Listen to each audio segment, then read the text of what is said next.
आहेत आपले बटाटा मंचुरियन बनवायला एकदम सोपी रेसिपी आहे. नक्की बनवा. आवडल्यास लाईक, कमेंट आणि सबस्क्राईब करा फ्रेंड्स. हाय फ्रेंड्स, कसे आहात? आज मी बनवते बटाटा मंचुरियन. बटाटा मंचुरियन बनवण्यासाठी बघा इकडे मोठा बटाटा घेतलेला आहे आणि एक छोटा घेतला आहे.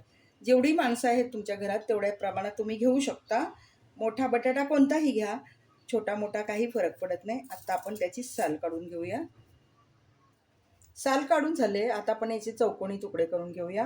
आणि बटाटा तुमच्या घरात जेवढे मेंबर्स असतील त्याप्रमाणे घेऊ शकता.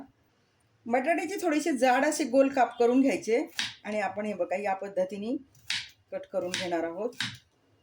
तर आपल्याला असे चौकोन निघाले पाहिजेत, पाहू शकता. तर आता मी सगळे असेच बनवून घेते. बटाटा या पद्धतीने कट केलेला आहे. आता आपण मिठाच्या पाण्यातनं थोडासा 2 मिनिटासाठी उकळून घेऊया. इकडे कढईमध्ये मी ग्लासभर पाणी ठेवलं आहे. आता आपण मीठ घालूया. मीठ थोडंसं जास्त घालायचं. पाण्याला उकळी आले. आता आपण हे सगळे बटाटे 2 मिनिटासाठी वाफवून घेणार आहोत.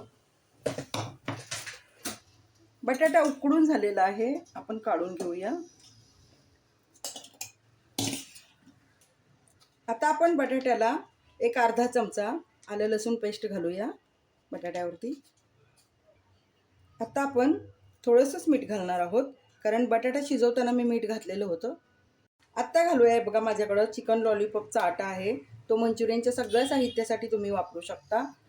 तर मी आता तो आटा घेणार आहे, साधारण 2 चमचे. या आट्यामध्ये कलर किंवा मसाले वगैरे सगळं घातलेलं असतं, त्यामुळे आपल्याला वरून असं काही घालायची गरज नाही. फक्त आपण छान हलवून घेऊया. आता आपण 2 चमचे अंड्याचा बलक घालणार आहोत आणि हे छान मिक्स करून घेऊया.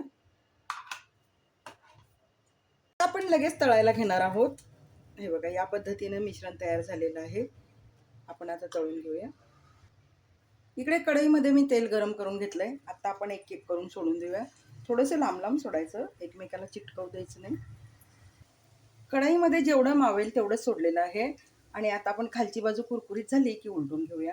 उलटून घेऊया. खालची बाजू कुरकुरीत झालेली आहे आणि छान शेकवून घेऊया. कुरकुरीत मंचुरियन तयार होतात. जर तुमच्या घरात वजनाने बारीक कोण असेल, म्हणजे वजनाने कमी असेल, तर त्यांच्यासाठी ही रेसिपी उत्तम आहे. नक्की बनवून द्या. तसंच लहान मुलांसाठी, म्हणजे 4-5 वर्षाच्या मुलांसाठी नक्की बनवा. चवीला खूप छान लागते. नक्की ट्राय करा. याच्यामध्ये आपण बटाटा घातलाय, अंडं घातलंय, त्यामुळेच पौष्टिक जिन्नस सगळेच घातलेले आहेत. तर नक्की बनवा.